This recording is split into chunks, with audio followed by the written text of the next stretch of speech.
It's the Lately Show with Florian Strzeletz. Welcome back to the Lately Show and our international edition, where we usually take a look over the fence, mostly. Manipulation was so easy earlier. You sat in front of a telly or in front of your monitor or tablet, this time not looking at porn, and enjoyed the great world of commercials which try to manipulate you to buy things you never need or drink things you normally would avoid, like this special German craft beer called Ratzefatz with 0 calories and a slight taste of lemon. Tastes like a sunrise in the Caribbean.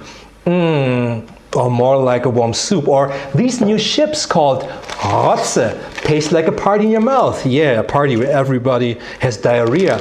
But to be honest, first, there's no beer in this bottle, which looks like a well-known beer from Germany. The prop guy changed with a lemon soda and 10 pounds of sugar, and it still tastes bitter. But let's get back to manipulation, I guess. Nowadays, you have to think bigger than commercials. Hackers backed by Vladimir Putin's Russia interceded in the 2016 presidential election, and that Putin himself ordered the operations. That's according to a new unclassified assessment dropped Friday afternoon. Okay, just take another sip of Ratzefatz. Or I guess I just lost one of my fillings. But how have the Americans reacted to this? This is going to be thrilling, like a James Bond, Jason Bourne Avengers crossover, I guess. It's an unprecedented strike. The White House punishing Russia in part for interfering in the U.S. election. President Obama taking executive action, expelling 35 Russian diplomats, giving them and their families just 72 hours to get out. Okay, they're sending 35 Russian diplomats back to Russia? That's evil. Hope you learned something. If you're messing with us, you have to go home. But no Liam Neeson with his particular set of skills fighting against the half-naked Vladimir Putin on the roof of the Kremlin. What a pity! Thanks God that's only an American problem, not a European or German problem. The internet as a source of unrest, cyber attacks, hacking and fake news. Digital security is becoming more important for politicians and political parties. In the summer of 2015, it took months to figure out that the German parliament had been hacked and that Trojan software was installed. For weeks, the German parliament went offline and no one knew exactly what information had been compromised. Lately we had a typical case how Russia tries even to manipulate trends and thinking here in Germany. We had this case with a 13-year-old girl called Lisa with ancestors in Russia. She disappeared, and when she got found she told the police that she was kidnapped and raped by refugees. A very upsetting story, so upsetting that it was a lie, that this all never happened. But this fake news lived on Russian media, where it was shown over and over again, even after it was clear that it was a lie. Even the Russian Secretary of State, Sergei Lavrov, tried to talk bad about German politics, although he knew that it was a lie.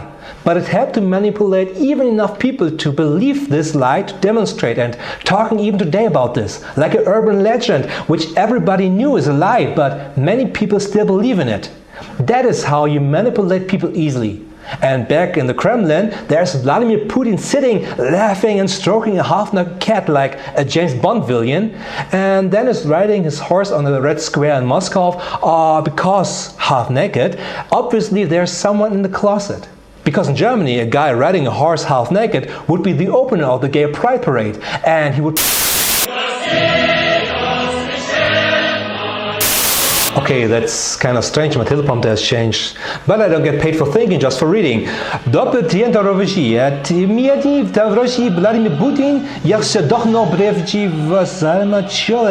is understanding this. And to be sure, I'm going to ask our news producer, Vladimir Sauerkraut, is this text really right? It is okay, comrade media pup. Okay, so let's get on. Never would Comrade Vladimir Putin do anything evil to the United States of America. Not now or tomorrow. Maybe the day before, but that doesn't count. But Comrade Vladimir Putin wants to let you know that he got information, that the election of becoming the sexiest man alive was hacked. It's obviously that Dwayne Comment Johnson is the #1 on this list. But Comrade Vladimir Putin is obviously the #0 on this list, and he wants to let the whole world know that he's better than The Rock. He would crush him with his steel-ass cheeks. Okay, that was strange again. My teleprompter is showing strange things again. Hey, but the only ones here to show using the brains of the trainees, so let's go. My fellow Americans, I'm glad to talk to you in the name of our king, President of the United States, which are now have become a franchise of Donald J. Trump University. And I'm not quite sure that's right. The language is right, but the content. Better ask our other new producer of the show, Donalda Eisbein. Are you sure this thing is on? Howdy. Yes, that's all right, you media cowboy. Let's go. Howdy. Okay. Obviously, Russia hasn't hacked anything eventually, maybe, not surely, possibly the US election. Our great leader, Donald J. Trump, suspects only China to do this, not Taiwan, only China. China also has hacked the election for becoming the sexiest man alive, obviously. It is true that Comrade Vladimir Putin, great guy and good friend, is the number 0 on this list, but China tried to hide the truth. That our President Donald J. Trump, registered trademark, is the number -1 on this list. And he and his good payer Putin, great guy by the way, would defeat The Rock in any cage fight in one of Mr. Trump's casinos, if they didn't get broke till then, but that's... It's the Lately Show with Florian Strzeletz. That was totally strange, I guess we got hacked, manipulated by American and or Russian hackers. Oh my god, and I hope our internal election to switch the Taco Friday to Tuesday was hacked. Let's have a look, wait a second. Okay, good. Most people are now voting for changing it to Tuesday. Right before the show, 99% were for leaving it on Friday. Sure, no hack. What we are now facing is a Cold War 2.0, not taking place on the classic warfare, taking place in the media and in the internet.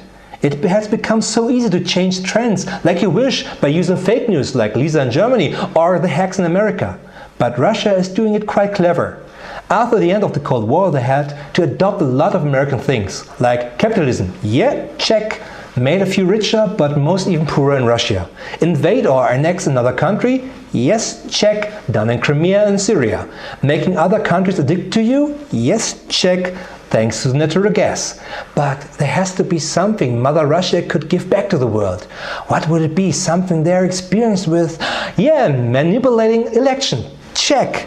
Done in the last 100 years.